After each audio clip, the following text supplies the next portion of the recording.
दोस्तों, अगर आपने मेरी लास्ट वीडियो देखी है तो मैंने अपनी लास्ट वीडियो में फ्यूचर कॉन्टिन्यूअस टेंस के रूल्स को बहुत डिटेल्ड फॉर्म में डिस्कस किया था।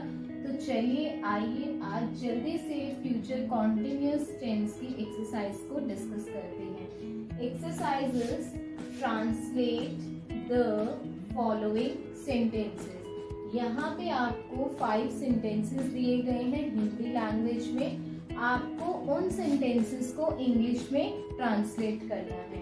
तो अगर आपको याद हो, मैंने अपनी लास्ट वीडियो में आपको बताया था कि जिस सेंटेंस के एंड में रहा, होगा, रही, होगी, रहे, होंगे ऐसा कोई भी शब्द आएगा तो वो सेंटेंस फ्यूचर कॉन्टिन्यूअस की हेल्प से इंग्लिश में ट्रांसलेट होगा। तो चलिए आइए दोस्तों जल्दी से हम पढ़ते हैं अपने सेंटेंस नंबर 1 को। सेंटेंस नंबर 1, मैं कल विदेश जा रहा हूँगा। अब यहाँ पे क्या है, रहा हूँगा, मतलब कि ये फ्यूचर कॉन्टिन्यूअस टेंस की हेल्प से ट्रांसलेट होगा। तो फ्यूचर कॉन्टिन्यूअस टेंस हमने क्या पढ़ा था? सबसे पहले हम सब्जेक्ट की इंग्लिश आइडेंटिफाई करेंगे।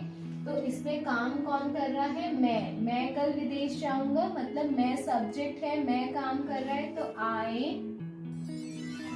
अब आई के साथ हम शैल का यूज करते हैं, तो आई शैल। हमने रूल में पढ़ा था कि विल या शैल जो भी हेल्पिंग वर्ब आएगा उसके बाद हम फ्यूचर कॉन्टिन्यूअस टेंस के रूल में बी लगाते हैं, be. I shall be. Then हमें वर्ब आइडेंटिफाई करनी है। वर्ब क्या है इसमें? जा रहा होगा, मतलब जाना वर्ब है। जाने को क्या बोलते हैं? गो। और गो की आईएनजी फॉर्म क्या हो जाएगी? Going. I shall be going. कहाँ जा रहा हूँ मैं? विदेश जा रहा हूँ, मतलब अब्रॉड या फिर foreign. I shall be going to abroad। कब जा रहा हूँगा? कल, मतलब आने वाले कल की बात हो रही है, मतलब tomorrow। I shall be going to abroad tomorrow। Full stop। Sentence number 2, चौकीदार रात को सो रहा होगा। इसमें सब्जेक्ट क्या है हमारा? चौकीदार। चौकीदार मतलब वॉचमैन। वॉचमैन। विल या शैल में से विल आ जाएगा इसमें, विल। इसके बाद हमें पता है भाई इसमें बी आता है क्योंकि कॉन्टिन्यूअस टेंस है, विल बी। उसके बाद हमें वर्ब आइडेंटिफाई करना है। वर्ब क्या है इसमें? सो रहा होगा, मतलब सोना वर्ब है। और सोने को क्या बोलते हैं? स्लीप। और ये कॉन्टिन्यूअस टेंस की बात हो रही है तो sleeping, ING form of verb use हो जाएगा। Watchman will be sleeping. कब सो रहा होगा? रात को, तो मतलब एट नाइट।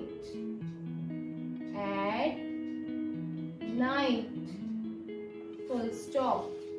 चलिए दोस्तों जल्दी से बढ़ते हैं अपने सेंटेंस नंबर 3 की तरफ। क्या वह कल शाम को मैच खेल रहा होगा? अब यहाँ पे दोस्तों लास्ट में क्वेश्चन मार्क लगा हुआ है, मतलब हमें तो बहुत अच्छे से पता है भाई क्वेश्चन मार्क है तो ये इंटेरोगेटिव सेंटेंस की बात हो रही है। और जब इंटेरोगेटिव सेंटेंस की बात होती है किसी भी टेंस में, तो जो भी उस टेंस में हेल्पिंग वर्ब आता है उसको हम सेंटेंस के बिगिनिंग में यूज करते हैं। मतलब कि विल या शैल सेंटेंस के बिगिनिंग में आएगा। तो विल, सब्जेक्ट क्या है इसमें? वह, मतलब ही। उसके बाद बी आ जाता है, be. Will he be. Then हमें वर्ब आइडेंटिफाई करना है। वर्ब है खेल रहा होगा, मतलब खेलना। खेलने को क्या बोलते हैं? प्ले। और कॉन्टिन्यूअस टेंस है तो आईएनजी आ जाएगा, playing. Will he be playing. कब खेल रहा होगा? कल शाम को, tomorrow evening. Will he be playing. अच्छा, मैच खेल रहा होगा, मैच हमने नहीं लिखा है। Will he be playing the match. कब खेल रहा होगा? Tomorrow evening.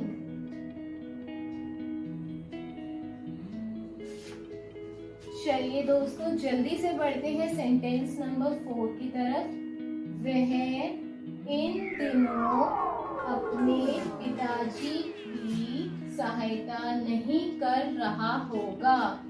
वह इन दिनों अपने पिताजी की सहायता नहीं कर रहा होगा। नहीं आ रहा है दोस्तों इसमें, मतलब कि ये नेगेटिव सेंटेंस की बात हो रही है। तो नेगेटिव सेंटेंस के रूल के अकॉर्डिंग भी सबसे पहले हमें सब्जेक्ट को आइडेंटिफाई करना है। सब्जेक्ट क्या है इसमें? वह मतलब ही के साथ विल आ जाएगा, ही विल। अब ये नेगेटिव सेंटेंस है तो विल के साथ नॉट भी आएगा, ही विल नॉट।